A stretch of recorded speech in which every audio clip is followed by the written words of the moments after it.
Welcome back to Pro Wrestling Throwdown for the week of May 30th, 2021. This is Luke the Big Dog Williams. I'm Caleb Black, along with our in-studio producer, the Mighty Max Fury, and our in-ring correspondent, Quicksilver. And it is time for, what is this, round 5? Yes. Bracket 5 of the Intercontinental Champion Tournament. I won the coin toss. I defer to the Big Dog. With no further ado, let's kick this bitch out. Also, before we start, this video is going to be all the way, baby. All the way to the finals. The other video, all the way to the finals. We're gonna try it this way this week and see what people think about it. All right, let's do it. Who do I got? All right, starting out big. Let's go with Luke. You got number 17, Johnny Nitro. Oh, wow. Nice. Okay, right. That's a good pick. Damn good pick. Johnny Nitro, or as most people know him, John Morrison, or Johnny Mundo, or Johnny Impact. Whatever Johnny. You want to call it. The Intercontinental title was his basic step-off point after being the ECW World Champion. While he didn't hold the title for an extended period of time, the people that he defended the championship against while he was champion, people like The Miz, people like Jeff Hardy, had a hell of a few Jeff Hardy, yeah. Ron the Truth Killings. The matches were what you would have wanted for an Intercontinental title match at that time in WWE. They were hard-hitting. They were athletic, energetic matches. John Morrison is probably one of the most not only recognizable now, but then the charismatic Intercontinental champions that you could ever want, honestly. One-of-a-kind physique. The finishing maneuvers were great. Music was great. Timing was great. John Morrison. Yep. Good work. Good work. All right, Caleb. Yo, lay it on me, Big 20. Papa. Yo. Big Show. Ooh, the Big Show. All right. I forgot he was Intercontinental champion. Right on. Well, Big Show as Intercontinental Champion. That was one of the first major titles he held after his initial entrance into the WWF, when he appeared after having thrown Stone Cold through the steel cage, blah, blah, blah. Defended the title against, again, we always talk about guys in the Attitude Era, top names in the business, specifically Kurt Angle. Had some great matches for the Intercontinental title with him. However, not very lengthy runs, and frankly, not necessarily memorable runs in my recollection. I can't recall any great big moments with the Big Show as Intercontinental Champion, so I can't really make much of a valid argument other than the fact that he was an A1 player, number 1 draft pick from WCW that came into the Intercontinental title picture and utilized the belt as a stepping stone to stay in the world title picture. Yeah. That's my argument. That's the best one I can make. If you guys remember any awesome things he did as Intercontinental Champion, feel free to remind me. Yep. Pretty equal arguments there, I've always been a big fan of Big Show. Yeah. From the moment he was in it, I loved him in WCW. Loved him when he came to the WWE. But based on the arguments, I think Johnny Nitro was the far better Intercontinental. I 100% agree. I'm not going to argue either way. Zero arguments. I'm not going to argue that either way. I think the only time I remember the Big Show actually carrying the Intercontinental title after thinking about it was here, towards the last part of his run when he was wrestling the Miz. I remember when he was rocking the black jumper with the black jeans and had it for a short run, but that led, I think, almost directly into this thing with Lesnar. If I'm not mistaken, which I very well could be. Like I said, I don't remember much about that reign, so it's difficult for me to make a great big argument about it. Right. Yeah. Right, good picks. Good call. That one. All right, I'll defer. Okay. All right, Caleb. Yo. Got pick number 40. Yo. Shinsuke Nakamura. Oh, yeah, baby. All right. The first major WWE championship Shinsuke Nakamura held after coming from NXT was the Intercontinental Champion. But if we're talking Intercontinental Championships, it's also worth noting that Shinsuke Nakamura was one of the NJPW IWGP Intercontinental Champions. Something to talk about as far as cross-promotional champions, because, in fact, in the WWE, there are only 2 of those individuals there, Shinsuke being one and AJ Styles being the other. Shinsuke Nakamura utilized that Intercontinental title spot to elevate himself into the Royal Rumble push, which was, we all colloquially agree, was the guy who should have won that year's WrestleMania to walk out world champion. Defended the Intercontinental Championship against Jeff Hardy, against AJ Styles, against Kofi Kingston, against all of the most athletic members of their roster and coming out on top. That was also when he transitioned into being a heel. as some people might forget. And one of his, damn. I know. There's a lot to unpack there. That's all right, because if he wins, I got more to talk argument. about. Thank you. Good argument. All right, Luke. Number 14, Wade Barrett. Oh! Good one. Oh! Good one. Okay. I'll go to Wade Barrett. Made his name as being a member of the roster for the first NXT. As champion, as Bad News Barrett, was probably one of the most charismatic, watchable characters with the Intercontinental Champion ever, in my opinion. Yeah. His Bad News Barrett gimmick was great. Being King Barrett also as the Intercontinental Champion was great. He wrestled people like CM Punk, John Cena. The list goes on and on. And never had a bad match that I can remember, ever. Granted, he only had the Intercontinental title, I think, for a short run. Wasn't a long run, but it was a memorable run because I can remember it. I can remember the matches that he had. Also, probably the biggest talent drop WWE ever had. Yeah. Ever. They missed the ball with Wade Barrett. He should have been heavyweight champion, but being Intercontinental champion definitely raises his value and his money-making abilities in professional wrestling. That's my time. This time? Same can be said for Shinsuke. Yes. Should have been world champion. Yes. I'm going with Wade Barrett there. Actually, I definitely am going to agree on that one. I mean, they definitely dropped the ball with Wade Barrett and his time for the heavyweight championship. He's done. Shinsuke Nakamura still has the opportunity to level himself up. So based on the arguments and the rest of it, I'm going with Wade Barrett on it. And I'm using my veto to send Shinsuke through because, again, he's one of the only two people who can claim to be Intercontinental Champion in two separate promotions. That's my argument for using it. Oh, you got a veto. You got a veto. Even though now it's gone. That's gonna, I was just thinking, I hope that don't come back to bite me in the ass. Yeah, let's see who they're going to go up against. Yeah. We didn't specify WWE Intercontinental Champions. You ain't exactly wrong on that. It was definitely a difficult one on it, but Yeah. the Wade Barrett just took it. That's fair. Too damn bad. That's just too damn bad. Veto. That's the beauty of that's the beauty of the veto, baby. Well, that'll put Shinsuke against John Morrison, and you're coming up later. That will be right now. Good one.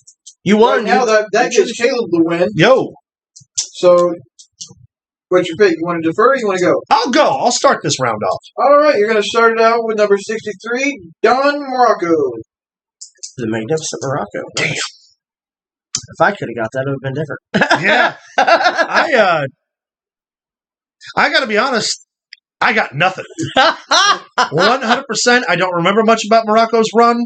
I know that he was one of the earlier Intercontinental Champions, but again, it goes along the same vein with the Pat Patterson argument. It was very, very early on in the run of the Intercontinental titles. You can talk about how Morocco was, up there with the contention against Bruno, but because that was so far back in the Rolodex for me to make a valid argument, I'd actually have to take some time to build it, and I don't have a good one, so I got to let that one roll out. That's a shame, too, because I'm certain there's a lot of good shit to be said, and I can't think of anything. It's really not. That sucks. It was a really short. That's all right, though, because that's the point of these videos. Is also to test our knowledge. Yeah, and he had a very short run. So I haven't gotten the one pick I really want yet. Well, I'm really looking forward to this one. I'm really, really glad that Luke picked this one. If that's fucking Shawn Michaels, I'll walk. Luke picked number 5, Luke Harper. Oh, okay. Oh. I'll go here. I'll go right now. Luke Harper. Mostly known worldwide as Brody Lee, whose untimely passing here recently was felt all over the world. He was a champion, not a very long reign as the Intercontinental Champion, but again, a memorable one, matches against Randy Orton, matches against, God, you name it, he wrestled him. Daniel Bryan, AJ Styles. Held the title the way that you want a professional wrestler to hold the championship. Most of the time, the title makes the guy. I think that the guy, while he was the champion, made the belt. Yeah. He made it television to watch. The matches that Luke Harper had as Intercontinental Champion, or the matches he's had, period, have always been phenomenal, have always been entertaining. It's a shame that we didn't get to see more of it. Yeah. As the Intercontinental Champion, it's really hard for me to push a lot of that because I can push as the man and not necessarily as the Intercontinental Champion, but he was Intercontinental Champion, and his run was fantastic. Not to mention, and I'm just going to elaborate here because he was the one member. He was a standout for me from the Wyatt family. Yeah. And for him to go on to be singles champion was pretty fucking cool. Yeah. I think it's pretty clear on that. Yeah. Yeah. No arguments here. Harper. No arguments here. And then let's just jump right into the next one. Luke, you're the one you want. I defer. Okay. Defer. All right. Write that down. Hang on. It happens. Like, subscribe. Yes, while we're at it, make sure to find us on Facebook at facebook.com/Pro Wrestling Throwdown and follow us on Twitter at Pro Wrestling TD. Help us get those social media engagements up. Number 39, Rey Mysterio. Rey Mysterio! I Rey remember him in the Mysterio last went in to be Intercontinental Champion numerous times and defended it almost exclusively against former WWE champions. Won an Intercontinental title at WrestleMania against John Bradshaw Layfield, immediately leading into JBL's retirement. He's defended the Intercontinental Championship in numerous runs on numerous occasions against the top names in the business. From Rob Van Dam in one of his initial runs, which was a fantastic feud. Didn't quite win, but was in the Intercontinental title picture at the same time as Chris Benoit, Edge, and Eddie Guerrero were on SmackDown. He's quite literally a living legend. Could still be Intercontinental Champion and had an Intercontinental title reign in the last decade, which almost exclusively on this list, no other wrestler can make the claim of if they haven't been wrestling in the business for more than 15 years. Rey Mysterio, but again, how many champions on that list do you remember got a WrestleMania moment as Intercontinental Champion? Rey Mysterio got not only one, but a significant one against a long-tenured member of the WWE roster who towered over him and beat him again in like 9 seconds. Good argument. Thank you. The match you didn't mention if you was Intercontinental Champion, but I'll keep on to it. Just get it next time. Luke? Yeah. You got number 12, Yep. Zack Ryder. Okay. Zack Ryder, mostly known to most people as a tag team champion and a tag team specialist. You know it. Although, idolized the Intercontinental Championship from as a child, being when he met Razor Ramon for the first time, he always said, I want to be Intercontinental Champion. He didn't want to be World Champion. He didn't want to be Tag Team Champions. He wanted to be the Intercontinental Champion, and he did that. And how did he do that? On the grandest stage of them all, winning a ladder match against 7 of the greatest professional wrestlers in the business today to win the Intercontinental title. Unfortunately, 24 hours later, dropped the title to The Miz on Raw, and that was his only run as the Intercontinental Champion. Successful title defenses, no length of time. So, What a shame. honestly, without even using the rest of my time, I'm going to have to say that Rey Mysterio's got to take this. There's just no way it can compete. And you know what the shittiest part about it is that He's Zack such a Ryder good worker. organically got the fans to come behind him on his own volition. He got his WrestleMania moment, and then they took it right away from him, which was such a shame. Yes, it was. Let's just jump into the next round then. All right. We've got Luke, you got John Morrison, and Caleb has Shinsuke. All right. I won, and I defer. All right. John Morrison, as it stands right now, like I said, was Intercontinental Champion during an era of professional wrestling that the Intercontinental title really wasn't featured as much. Although he's somebody who, as it sets now, could go back into that picture and be a viable Intercontinental Champion. John Morrison's match as Intercontinental Champion that comes to my mind is when he was on his way out of the WWE and him and The Miz had their feud as Intercontinental Champion. I remember that whole big debate on which one was the better Miz was one as a US tag team. Yes. I mean, I've really said almost all I can say in the first round of this tournament because, like I said, it wasn't a long Intercontinental Championship reign. However, it was memorable due to the fact of the matches. I'd like to break down the matches, to be completely honest with you. I really don't even know where to start. Yeah. Not discrediting his Intercontinental title run because it was fantastic, but again, it was short-lived. Yeah. Not a whole lot of argument I can make for it. Yeah. All right. Shinsuke. When you think about the names on the list of best wrestlers in the world, often to date, those names are considerably AJ Styles, Cesaro, Jeff Hardy. Those are three long-standing, tenured names in the WWE. Jeff Hardy specifically has been there longer than any of those names on that list. Shinsuke Nakamura, as an international acquisition who speaks very little English, who organically got the fans behind him, defeated all three of them in programs as Intercontinental Champion. Propelling himself into his heel persona, which we see today, has also elevated him into his main event persona. While the same argument that John Morrison could go back and be an Intercontinental Champion today, so could Shinsuke Nakamura. The difference is Shinsuke Nakamura comes from another country, has everything working against him in the WWE, and still managed to capture that belt on two separate occasions. And again, is one of only two transcontinental intercontinental champions. If this tournament is about great intercontinental champions, that's a fact that cannot be ignored. That's a fact that has to be considered, because only two guys in the entire world can say they've done it who still wrestle for the WWE. There was a third one, but he's not there anymore. It's my time.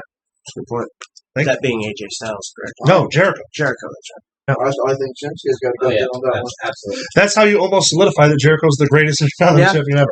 But none of us have got him yet. You're going to fuck around and get We're it. going to push Shinsuke through on that one. And I like John Morrison, but So do I. one run. I'm glad I used my veto, because that's a solid argument to be made. Yeah. All right, who we got? All right, Luke, you've got Luke Harper, and Caleb, you got Rey Mysterio. Man.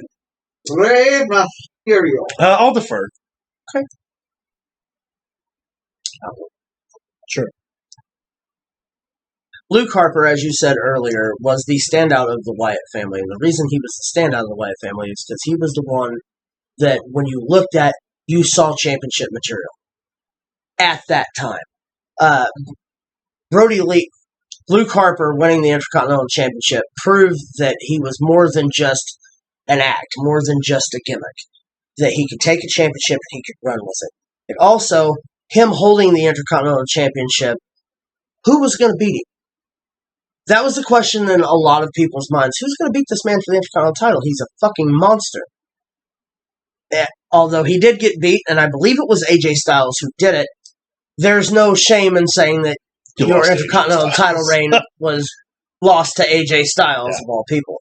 However, Luke Harper used the Intercontinental Championship to try to step up to the World Heavyweight Championship status, and very well could have if we would have gotten more time.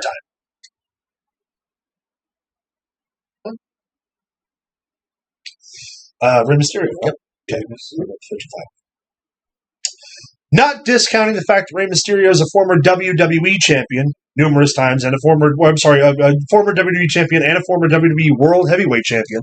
He's been a multiple-time Intercontinental champion. He's defended that belt, like I said, against names like Rob Van Dam, against guys like Edge, even, in an incredible Intercontinental title match. Rey Mysterio can go at every single athletic level against every single body of wrestling, and did so as Intercontinental Champion, whether or not he was defending against someone who was 6'6", 7 feet tall, or someone his size. He's never lost a step of his momentum, could easily transition into the Intercontinental title picture now, and re-elevated to a status where a main event player is taking that platform. And considering he's in his 50s, that's impressive, because if you look at all the talent, let's say on NXT right now, that will get called up and will be Intercontinental Champion, they have to contend with the likes of someone 20 years their senior with 20 years their experience and hasn't lost a step.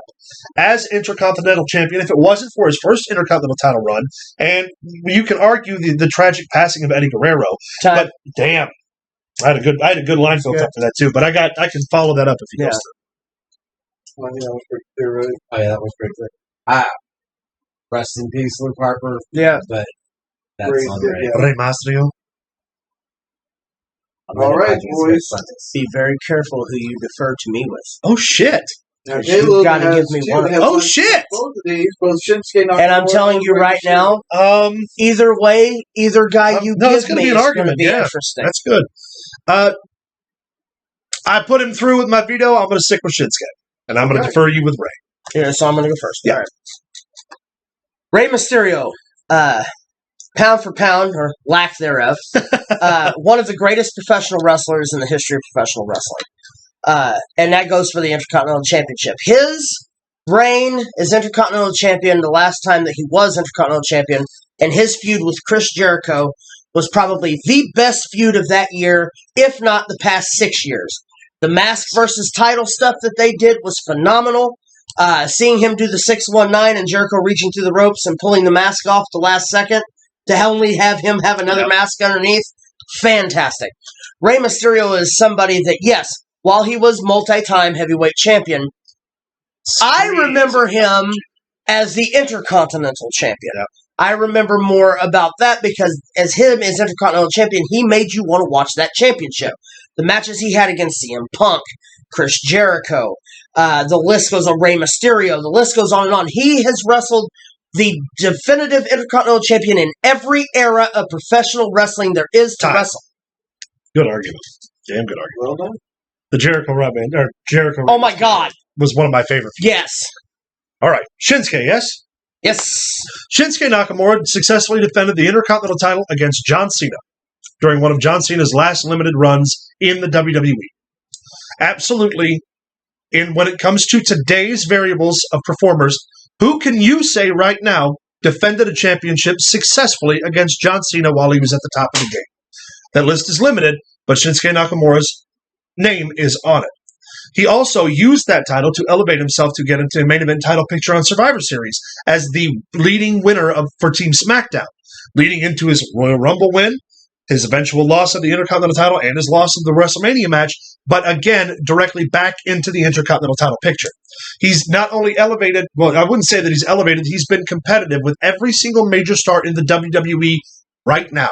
Kevin Owens, Cesaro, Jeff Hardy. I don't believe he's wrestled Rey Mysterio yet, but he should. He should. Yeah. Either way, you cannot talk about the current Intercontinental title climate without Shinsuke's name being at the top of the list. Time. Damn. First of all, Shinsuke versus Rey would be Epic. Take my money. amazing. Take my money. All right. 30-second rebuttal. Yeah, rebuttal. Rebuttal time. You want to go first? No, go ahead.